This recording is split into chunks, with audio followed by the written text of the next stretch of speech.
It may have started as a way to download music off the web, but streaming media has evolved into a multifaceted ecosystem unto itself. In some countries, you can listen to music, watch your favorite movie, call a cab, and pay your taxes, all through the same streaming service. It's not just Amazon, Netflix, and Disney. It's a global phenomenon that provides lifestyle services to hundreds of millions of subscribers. So who are the winners and losers, and what does this technology shift from product to service mean for consumers and content creators alike? We'll talk with Bob Lyons, an expert in streaming services and a professor of Business of Creative Enterprises at Emerson College. This is Campus on the Common, the podcast of bright ideas from Emerson College's School of Communication. Broadcasting from Boston, Massachusetts, I'm your host, Emerson College alumnus and Professor of Communication Studies, Mark Brodie. Bob Lyons, you're a professor at Emerson College, the Business of Creative Enterprise. You're an expert in streaming and digital music. Welcome to Campus on the Common. Thanks so much, Mark. Great to be here. I'm glad you're here. So first question, what is streaming? Streaming is just receiving media, video or audio, through the internet, as opposed to through a CD or a DVD or some physical form. And when did this start?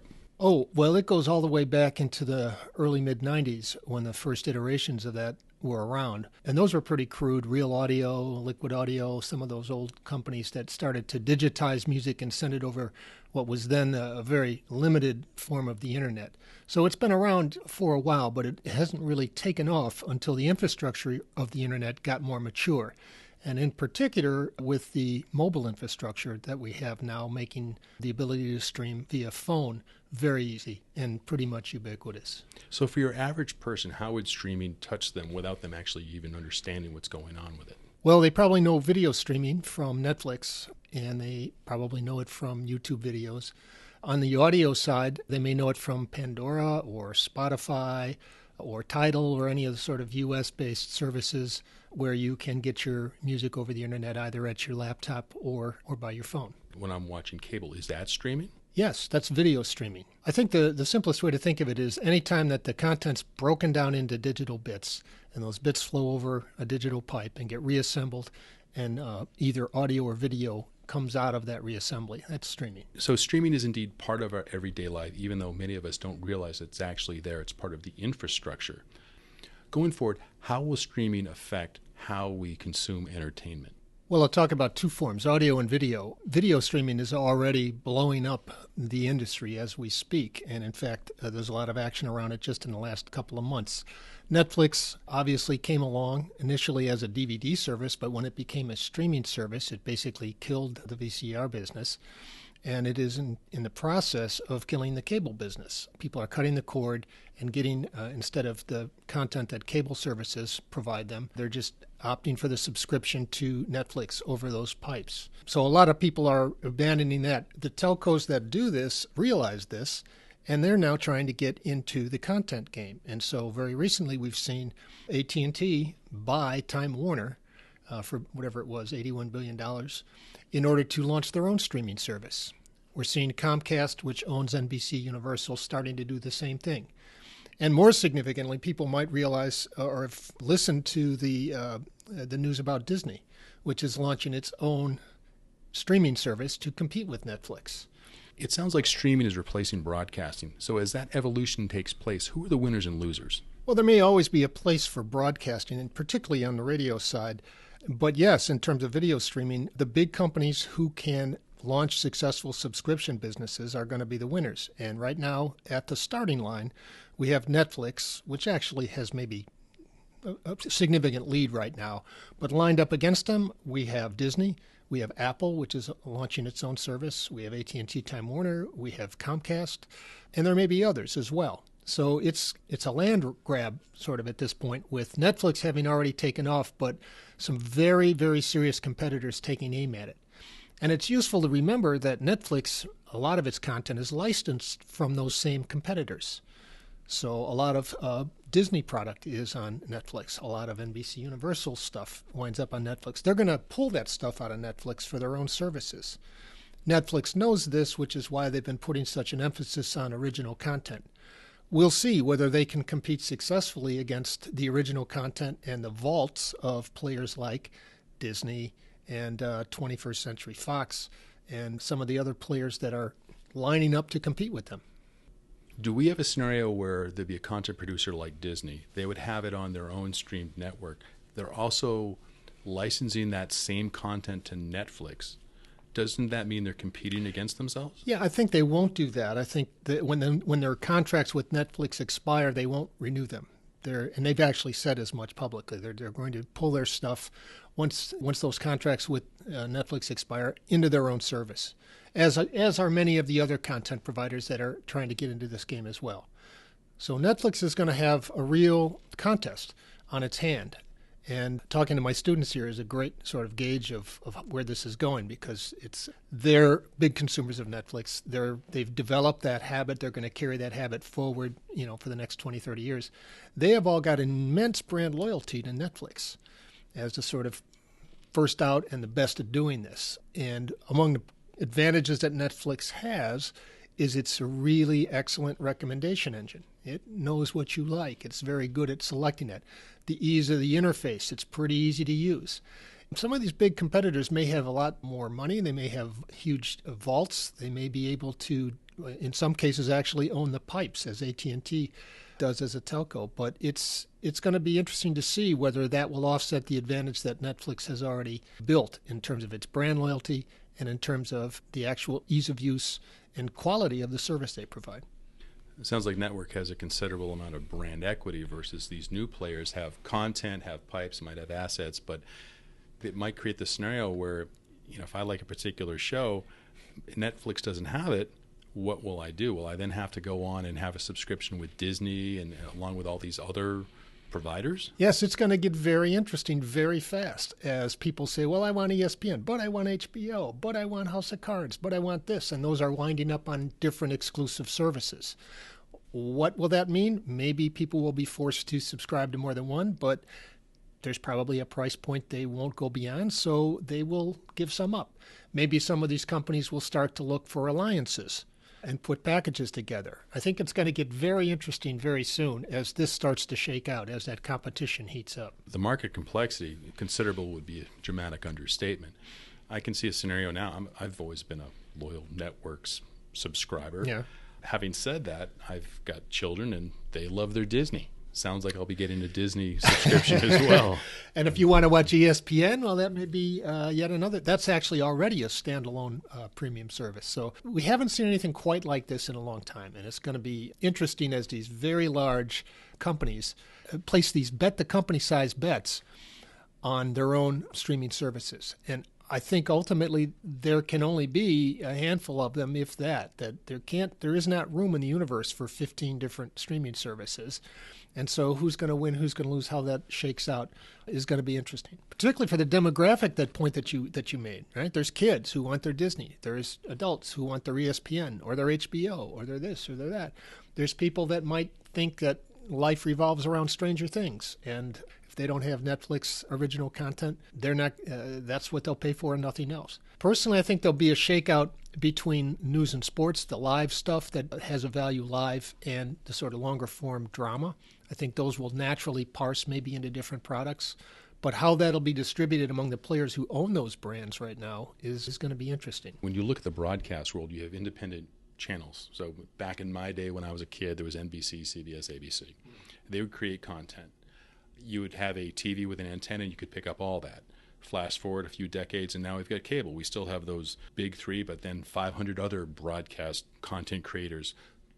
But it all comes together through the cable box. The cable box enabled me to see all this. Mm-hmm. Well, now we've got a parallel universe where we've got all these siloed content creators who are streaming. Do we have one means to consolidate the feed, if you will, where you could pay one service, if you will? Back in my day with cable, it was to Comcast, and that gave me access to ABC, CBS, NESN, ESPN, History Channel, and all that.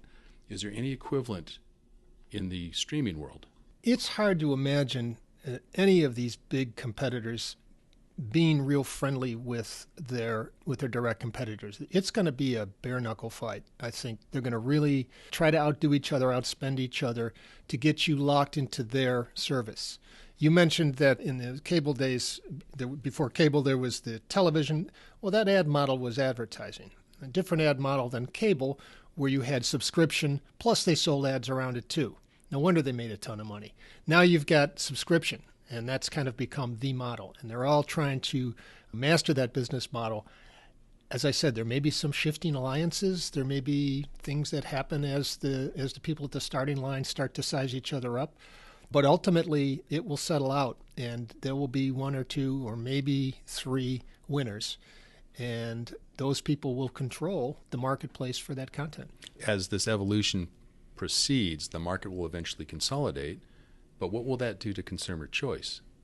Anybody's guess. I think consumers are in kind of a golden age right now where over-the-top subscription TV is good and getting better, and it's about to shift because Netflix owns this, is the aggregator of that content, is kind of alone right now. When the others start pulling their content out of it and competing directly with it, I believe that consumers will have to face those choices, and these companies will use everything at their disposal to get you to come over to their walled garden. You know, we've heard a lot about cable cutters, and the cable industry itself is becoming smaller and smaller every day. How fast is streaming growing, especially in the U.S., and how fast is this phenomenon taking place worldwide? Well, it's part of the overall shift in media from product to service, which has been going on for a long time across lots of different, not just media, but across a lot of different categories. So people are using Uber instead of buying cars. People are subscribing to Spotify instead of buying CDs. They're going to Amazon.com to get ebooks instead of going to physical books. So for a long time, there's been this paradigm shift from product to service, and this is part of that. And it is global. I can't speak to the numbers on the video side as well as I can on the audio or the music side, where there's still a lot of competition. And in terms of business, just this year, the IFPI just put out a report that about almost half of the revenues for the global recorded music industry are from streaming. So no more 8-tracks out there. No, 8-tracks I believe are a mercifully short-lived format. But no, there's CDs, and there are some countries where CD purchases are very, very large. Japan being the great example, Germany being another. CD sales are very high in those. There are cultural reasons for that, the fan culture, and you try to buy as many CDs of your favorite K-pop idol as you can to sort of do things. So in those places, streaming, at least in the music side, is not supplanted physical. But everywhere else it pretty much has, with China and perhaps Scandinavia being the most extreme examples of that, where virtually there is no product it's not quite true, but very little product being sold, and it's all by services where people are getting it from streams. So limited appreciation for the record shop and flipping through those old records. That's a shame. Well, in China it makes sense because if you'll recall, during the CD era, there was pretty loose copyright environment in China. It was all piracy, much to the consternation of the music labels and the software companies whose products were being pirated that way. When alternatives came around with streaming, it was a natural progression for them to move to that because the legal CD market was never that strong. Makes a lot of sense, and especially in light of IP policy in China, intellectual property policy in China. When we look at the growth of streaming within the music industry, what percentage of music sales is now streaming related versus traditional hard output like a CD? Yep. I think 1 week ago, the IFPI, which is French for the International Phonographic Federation, which tracks these stats, put out their report, and it's about 47%. So just under half of all recorded music revenues are from streaming. So if we went back 5 years ago, what would you assume the percentage would be back? Oh, it'd be closer to 30, maybe 35. So it's been growing steadily for the last 10 years, and it's just this year sort of hit the point where it's roughly half. The rest of that is not just physical. I think about 14% of the rest of it is physical. So it's already 47 versus 14% in terms of physical digital. The rest of the recorded revenues come from performance rights and synchronization rights and things like that. But physical product has been outstripped globally by streaming in terms of revenue significantly, more than 2 to 1. Now, if you're a content producer that's not affiliated with a Netflix or one of these big shops, does streaming offer you any possibilities and or advantages to get your content to market?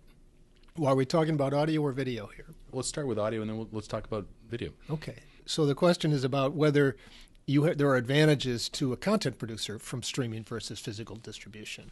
And the answer is yes, and also no. Let me explain. Yes, in that it's very easy to get your stuff out cheaply in front of a global audience. You can go to any one of these intermediaries, CD Baby or others, and get your music uploaded into these streaming services for very, very inexpensively and bring it to a global audience. And that used to not be possible because you had to worry about the physical distribution of physical product and the retailers of it and the whole value chain of that. So that's gone, and that's very good for creators. The downside is that the money that musicians or creators make from that is much, much less than it is from physical product. They would make maybe $1 or $1.50 or $2 from a $12 CD. They would have to be streamed millions of times to get that much in terms of the royalties that a company like Spotify or even more extreme YouTube would pay them. So there's not a lot of money to be made on the creator side from streaming. There are royalties, but they are very small, and they are even smaller for the video service YouTube than they are with Spotify because they're based on ad revenue splits rather than subscription revenues. So it's a mixed bag. If you're a young artist, a young creator, and you want to get in front of the world, this is a great thing. It will get you there. And there's lots of stories, and I know some personally where this has happened. Suddenly they're a hit with tweens in Korea, and they're getting calls from promoters saying, "Can you please come tour?" At the same token, artists that have been used to CD sales are struggling to make up the revenues that's lost from that because those royalties tend to be insignificant. So what are the implications for the video world? I understand how, if you're a musician, it's wonderful that you can find a means to stream and hit that global audience. Do the same rules apply to the video world? No, I don't think so. In the video side, if you're looking at content creators, they tend to be larger entities. They tend not to be individuals. Individuals that are making content and posting it on the internet are doing so through platforms like YouTube or TikTok, which we can maybe talk about later. The larger mass media audiences, that stuff's coming from studios. That's coming from professionals and from companies. And they license that content. So it's not so much a question of royalties on a per-play basis as it is with music, as an upfront fee for some period of time to stream it. They charge Netflix a lot of money, and Netflix pays a lot of money for the rights to use that stuff. There's a user-generated short-form video called TikTok. Could you explain what that is? Sure. TikTok is user-generated short-form similar to what Vine used to be. People might remember Vine, where it was these short 15-second videos that people would make, oftentimes humorous, cats falling into toilets. And more recently, a lot of it is around music, lip singing and karaoke and things like that. And they make these videos and then they post them. And it's owned by a Chinese company called ByteDance, and it has an enormous global audience that has exploded in the last couple of years, including here in the United States. TikTok was downloaded, the app, 80 million times last year in the United States. So it's very, very popular. It's, I think, the number one app in India right now. It has a huge audience there as well, and China. They bought the big lip-syncing app that young teenagers were using here, which was called Musical.ly. They bought them and added them to TikTok about a year ago. So it's really big, and it's caught on, and it's very popular. And it's interesting because it's kind of neither fish nor fowl. It's not music streaming, but it is music related in most cases. It's got something to do with music. They're singing, they're lip singing, they're miming, they're doing something with music. And something very participative with music. But it's not Netflix either. It's not streaming long. It's kind of its own sort of thing. And it's exploded in popularity in a way that has really caught a lot of people's attention. And I think there may be a generational shift here as well, which is that the young people who grew up with Musical.ly and doing lip-singing apps or maybe karaoke apps are much more comfortable with this as a creative outlet than perhaps older people are. And I wonder if they're going to bring those behaviors with them as they age out, when they become older and they start looking at, so what will streaming services look like 10 years out, given that this enormously popular set of behaviors around streaming video has taken the world by storm.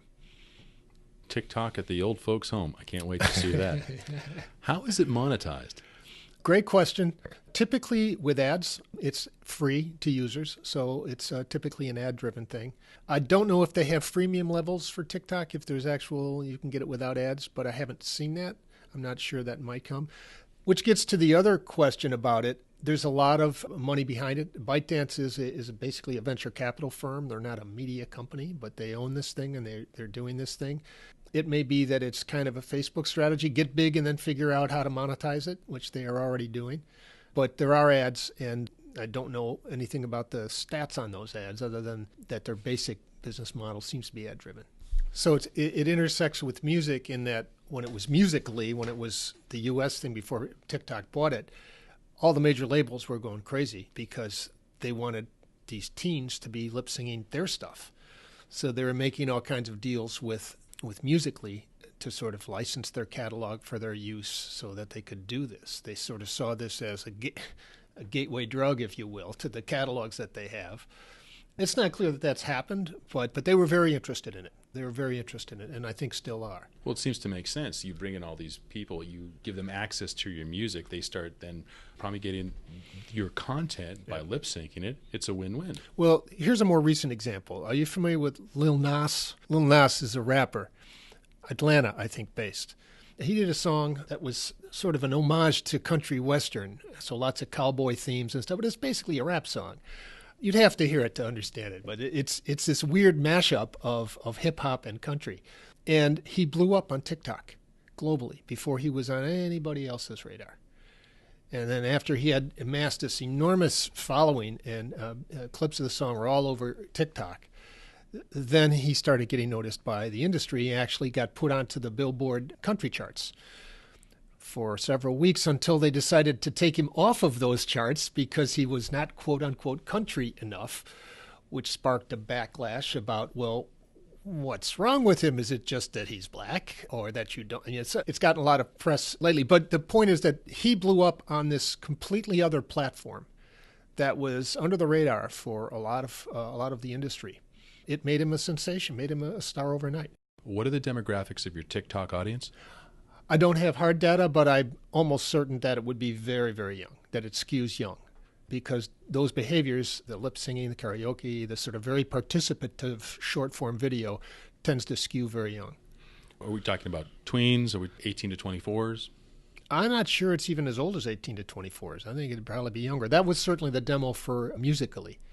And it might matter what country you're in. So here in the U.S., I'm sure it skews much, much lower. I'm not so certain what's going on in India or in China, where there may be an older demographic, because they've started this earlier and they've aged, those cohorts have sort of aged up. It becomes part of their norm and they carry that through. Right. Interesting evolution. Are there any other services like TikTok out there that are up and coming? TikTok is sucking all the oxygen out of the room right now. They're just blowing up like crazy. I mean, there was Vine before that. I'm sure there's other short-form video ones. Competitors are being launched. There's karaoke apps, for example, WeSing, which is launched by Tencent, which is their version of a karaoke app. But TikTok has got the sort of center stage right now. Companies like TikTok, they're no longer just based in Silicon Valley or, say, Cambridge. This is a global industry. What countries are some of the leaders within this industry?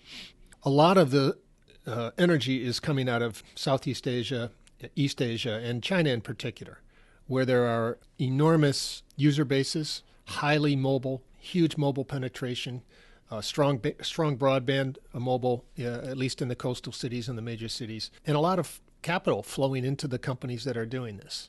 Certainly, ByteDance being the example, is the owner of TikTok, is one example. But there's other tech companies that are in this space as well, not necessarily short video, but in the streaming space.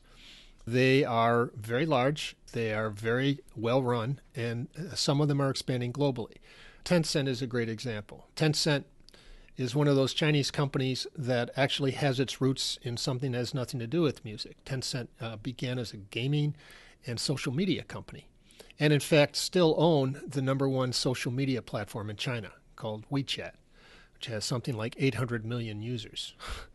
Is a very, very powerful. So it's hard to describe WeChat to people that aren't familiar with it because it does so much. If you can imagine a combination of Facebook, Twitter, Skype, YouTube, Spotify, and PayPal, all wrapped into sort of an absolutely seamless experience. That's kind of what WeChat is. The company that has this is also one of the largest mobile gaming companies in the world. Tencent is huge. And they, in fact, have invested large stakes in all the other gaming companies in the world. They own a big chunk of Blizzard and EA and a few others. And they have a whole part of the app that deals with e-commerce and mobile payment. So you think about all those things vertically integrated in one company and in one app. And part of that is music. So they are very, very powerful players. Is music just the gateway drug to bring them into that? I'm not sure it's the gateway, but it's part of the package to get you to get into their ecosystem and stay in it. Whether you're ordering a cab, because you can actually pay for cabs and pay for rides with this, or you can pay your taxes in some cities with it, or you're playing a mobile game, or you're WeChatting with your friends, or you're streaming a video. I think it's just part of that whole vertically integrated media experience that they want you to have in their media, in their social media space. Now, you said this is a Chinese product. Has it expanded past the Middle Kingdom? It has, although they haven't come to the U.S. except to the New York Stock Exchange to be publicly traded as Tencent Music. They spun off the music and what they call social entertainment stuff into Tencent Music with an IPO last year. I think it's about a $30 billion valuation. But yeah, they are expanding mostly through Southeast Asia. They have a music streaming app called Joox, Joox, which is hugely popular in Hong Kong, Thailand, Indonesia, and Vietnam. So they have sort of, in fact, it's knocked out the local streaming services in those markets. So that's a huge thing that they've rolled out, and I think they'll continue to do that. They don't seem to have set their sights on the U.S. market, but that could change. One of the things that might change it is the fact that Universal Music, the world's largest music label, which is owned by a multinational called Vivendi. Vivendi has decided to sell 50% of Universal Music. And among the buyers who are interested in buying half of the catalog of the world's largest record label and publishing company is Tencent. It's interesting. Someone once said the consolidation of capital will lead to the redundancy of the worker. And we're seeing that same concept come to fruition through streaming as this huge conglomerate out of China, which is all-encompassing, it's its own ecosystem, expands its tentacles into Southeast Asia and possibly into the U.S. and Europe. It's worth mentioning, though, that it's not at all monolithic. They have very strong competitors in China. They also tend to be companies with their roots in something other than media or music. For example, Alibaba, which is kind of the Chinese version of Amazon. It was a business-to-business e-commerce store that then moved into business-to-consumer, and it is huge. They have a music streaming service. They own one of the largest video streaming services. They're competing to keep people into their. They have a mobile payment service. They are competing to put people into their ecosystem. Baidu, which is the Google of China, the big search engine, also has a music streaming service, also has interests in those other things, and is trying to do the same thing. NetEase, which is the fourth largest music streaming service there, is actually its own company, started out as a gaming company and now has evolved into the fourth largest music streaming company in China. It's not as if that battle is not being fought by some strong competitors, as it is here. Those companies have different strategies for international expansion, but I think probably the most aggressive of them at this point is Tencent. We spoke earlier about Netflix, Disney, and Amazon, how they all create their own content. And now we're approaching a time when they will be siloed, that if you want to see your sports, you'll have to stream through one service. If you want to see your kids' shows, you'll have to stream from a completely different service and have two subscriptions. When we look over at China, at these huge conglomerates, which are essentially lifestyle conglomerates that have every avenue for your digital entertainment, your digital life, would one form of content be available at Alibaba? Would it also be available in Keep, and et cetera, et cetera? Do they cross-pollinate with content, or are they completely siloed with their content? I can speak to the music part of that more than the video part. I think on the video side, there's user-generated, and they all have their own sort of plays with user-generated content, some of it short form, as we discussed, some of it longer form, and then investing in creation of media. So they all invest in creating motion pictures. You'll see Alibaba or Tencent money in a lot of Hollywood productions, for example. On the audio side, there was initially a big scramble to sign the big stars up to exclusive contracts. by these competitors. So I've got the big idol competition winner, or I've got the big K-pop singer, or I've got this person, and you can only get it on our service. And there is still some of that. I've talked to Chinese nationals who are like, yeah, I have to have these two services because my favorite stars are on different ones. But increasingly, that's less and less the case. The government has actually stepped in and started to nudge them towards cross-licensing agreements because, and again, it's always important to remember that the government is a huge player in anything in business in China. And they get that there needs to be a healthy musical ecosystem. And in order for that to happen, there has to be good copyright protections. And in order for that to happen, for this business ecosystem to happen, you can't really have competitors standing on each other's air pipes and doing these exclusive deals. So they're nudging them to not do that. And in fact, Tencent, which had an exclusive deal with Universal, Sony, and Warner's, was cross-licensing content to NetEase and to Baidu Music and to some of their competitors. But there's still a little bit of that, we've got the exclusive star stuff going on. And that'll probably fade over time. If I understand the scenario we've created here, in China we have independent but very complete ecosystem for digital content. In the U.S., we've got a series of different streaming services that offer content, but it's really limited to the content they're streaming. So whereas the Chinese are actually much more evolved, much more sophisticated because they have that ecosystem, we just have essentially an avenue to some content. Yeah, I think it's very different here because streaming, and I'll speak to music streaming especially, evolved in a very different environment. It's useful to remember that there was very little copyright protection in the 90s and early aughts in China. It was wide open. It was just, music was just pirated. At the same time, here in the United States, when the internet started taking off, you had the major labels suing college students for millions of dollars for running a server under their desk in their dorm room. Very different environment. In that very highly policed and litigious copyright environment, a lot of companies didn't want to get involved in music streaming because it was just too ugly. It was just too messy, and you wound up getting sued by the labels, and then the labels would charge you an arm and a leg for them. It was just, people avoided it. At that time in China, a lot of these big tech companies, the gaming and social media companies, were thriving and were looking for things to expand their ecosystem, and there was music. So music was freely available and became part of their ecosystem organically. Now you've got this situation here where you've got Spotify, you've got Pandora, you've got Apple Music. These are standalone services. And to integrate them into a social media service or into a gaming platform is a hell of a lot harder than what happened in China, where they were organically part of it originally. Well, I would say it's an approach that was informed by the copyright environment and the risks associated with that. They developed in their own silos here because the copyright environment was very strict and it would be very difficult for them to do so otherwise. And the people who might have absorbed them into it weren't interested in it. Facebook wasn't running around saying, let me buy Pandora. They were like, no, I'm doing my social media thing. Okay. Whereas over there, they had WeChat with 800 million users. Oh, yeah, why not put music into that as well?